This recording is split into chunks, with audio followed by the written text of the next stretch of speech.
Stephen King loves Stranger Things, but he's got one big complaint about the latest season. What's King's beef with the Duffer Brothers' latest? Keep watching to find out. Warning: Stranger Things Season 4 spoilers ahead.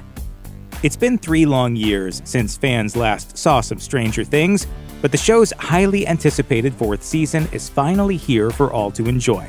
The show hasn't missed a beat, picking up with the same level of horror and intrigue that's gone on to define the series. As such, it perhaps should come as no surprise to hear that one of the series' most ardent fans is the king of horror himself, Stephen King. Indeed, the show owes a debt to King and his impressive body of work, especially when it comes to Season 4. The series has always maintained strong roots to King's work, especially seeing how the series is set in a sleepy small town, which has often been the setting of King's stories. And in the most recent season, there's a clear homage to King's Carrie, when Eleven has a chocolate milkshake thrown all over her, which parallels to the pig blood scene in Carrie. While King seems to love the series, he does have one complaint that appears to be shared by other fans. What do you mean, like it less? Like so many other fans have done, King has taken to social media to voice his opinion on the most recent Stranger Things season. While he seems primarily smitten with the latest batch of episodes, he does have one point he'd like to make.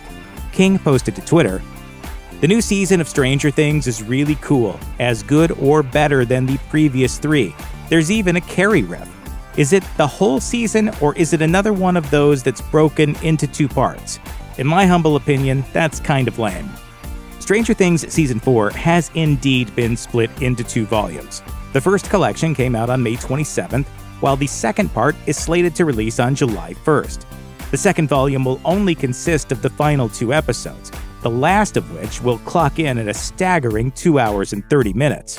On Twitter, plenty of other people have voiced their frustration with having to wait for more Stranger Things, with one fan posting, "Whoever decided to split Season 4 of Stranger Things into 2 parts needs to be put in jail immediately. Immediately!" Seriously?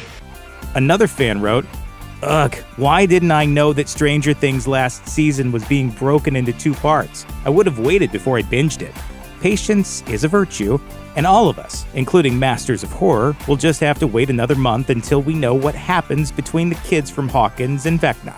No doubt about it, Netflix has truly changed the game when it comes to release strategies. For the most part, entire shows of seasons are dropped on the platform all at once for people to binge watch. Lately, the streamer's begun experimenting with dual volumes, which was the case with the final season of Ozark, and now it's doing the same thing with Stranger Things Season 4, where the first 7 episodes came out initially, followed by the final 2 on July 1st. Even the length of the episodes, each one basically being a feature-length movie, is unique in the current television landscape. Season 4 of Stranger Things is ambitious in scope in more ways than one, and according to executive producer Sean Levy, there is a very good reason why this dual-release strategy was implemented, even if it was to the chagrin of Stephen King. As Levy explained to The Hollywood Reporter, "We didn't think 9 episodes were going to be ready in time, and we have made the world wait long enough. We always knew that if we could deliver the first 7, it's such a satisfying breaking point and payoff moment that it will keep people fed enough for weeks so we can finish up Volume 2. It sounds like the desire to divide Season 4 was born from necessity and allowed the team behind the series to get more time to ensure those final 2 episodes were as good as possible."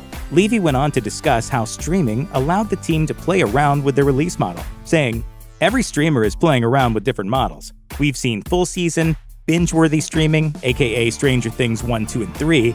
We've seen Disney Plus and Hulu try a weekly model, which didn't feel quite right for this. So we're happy that we're able to give our audience a huge meal of a story." Anyone who's finished Episode 7 of Stranger Things Season 4 is undoubtedly waiting on pins and needles to see how everything wraps up. And hopefully, the team manages to stick that landing and avoid the wrath of the King of Horror. I didn't like the ending.